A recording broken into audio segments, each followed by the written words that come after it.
शुक्रिया लगारी साहब। असद जोधा नौजवान दानिश्वर हैं, उनसे गुजारिश है कि सराय की वसेब से नुमाइंदगी करें। असद जोधा।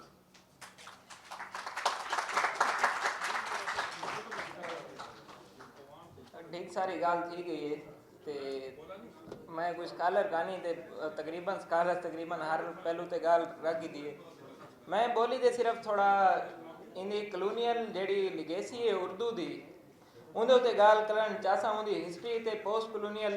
ला जेडी लिगेसी इंदी स्टेट ऑफ पाकिस्तान उको जेड़ा अगन टोरे लोगों के वसाइल ते कब्जा करन दा ते उन्हां दे दिमागां ते कब्जा करन दा जेड़ा सब तो वड्डा टूल जेड़ा वरत्या गया कलोनियल पीरियड वही बोली लावी है। 1837 अगर मैं गलत नहीं मी तो लैंग्वेज पॉलिसी इंट्रोड्यूस करवाई गई ब्रिटिश दे पास हूँ कलोनियल इंडिया दे एडमिनिस्ट्रेटिव यूनिट्स किते जिहदे मुताबिक अंग्रेजी को तमाम एडमिनिस्ट्रेटिव यूनिट की ऑफिशियल बोली करार दिता गया तो नाल उनके जेडे बाय वर्निकुलर हैं उन्होंने को अंडर उन्हें रखा गया। उन्हें थी है जो जिमें मद्रास है तो उन्हें तेलुगु ते बइयां बोलियां इवें ही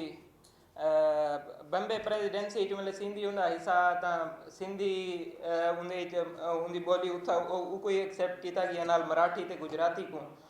ते लेकिन पंजाब को एक सेंटर ऑफ मोनार्क रखना ब्रिटिश अपने इंपीरियलिज्म का तो उथा उर्दू को इंपोज किया गया। उनकी मकामी बोलियां जड़ियाँ बोलियां उनकी नेटिव बोलियां को उनका एक्सेप्ट नहीं किया गया लेकिन उथा उर्दू का इंपोजिशन किया गया पंजाब कोलोनाइजेशन एक्ट 1863 के तहत। तो पाकिस्तान बनने के बाद जी नॉर्थ इंडिया की मुस्लिम इलीट जी आई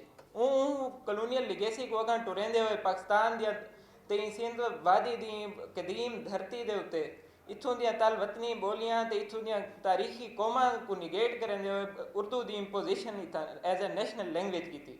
ये पहला साडे नाल स्टेट का द्रोह आ तो वो कलोनियल लिगेसी को अगर टुरेंदे हुए किया गया। तो इस तो बाद इन्हें स्टेट का जोड़ा प्रोजेक्ट है यूनिटी इन यूनिफॉर्मिटी ते होमोजेनाइजेशन दे एक उहदे नाल चलती रही तो 70 सालें बाद सारे का नतीजा यो है जो हाले तक कोई यूनिटी नहीं आई। डाइवर्सिटी को असा सैलीब्रेट नहीं किया यूनिटी इन डाइवर्सिटी या हेट्रोजेनिटी की असा गाल नहीं की इतना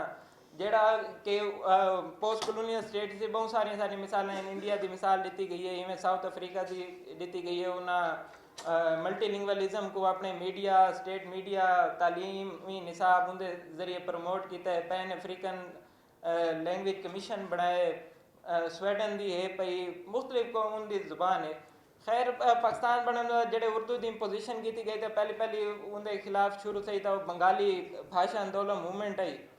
उनका नतीजा जोड़ा निकला वो सारे सामने है लेकिन असा वाती होंगे तो कुछ ना सीखा कंटेम्परेरी ये भाई 70 सालें के इतने दहाकियां की जदोजहद के बाद असा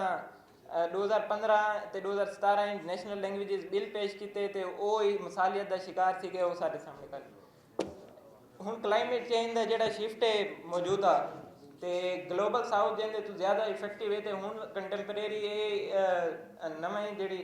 थॉट आना पिया वो है भाई जानवरों की बोली कोई रिकगनाइज किया वजे आईनी तौर पर तो असा ही रियासत कन हाले तक अपनी लोगों की बोली को रिकगनाइज करने का हक मंगते खड़े हैं वो हाले तक सबका नहीं मिला। तो आखिर के बस ये गाल है अगर स्टेट कोई अगर चलना चाहती है तो कोई डिकोलोनाइजेशन वाले पासे हूँ स्टैप फॉरवर्ड गिनना चाहती है तो पहला वे फॉरवर्ड जोड़ा है पिया वो यो है कि by the way of accepting the language plurality and the diversity of nationalities रियासत साल सारी बोली चला के तो देखे वो सारी धरती को सारी ज़मीन को सारे लोगों को सारी तलवतनी अख नाल बहाल के देखे तो इंदा चलन मुमकिन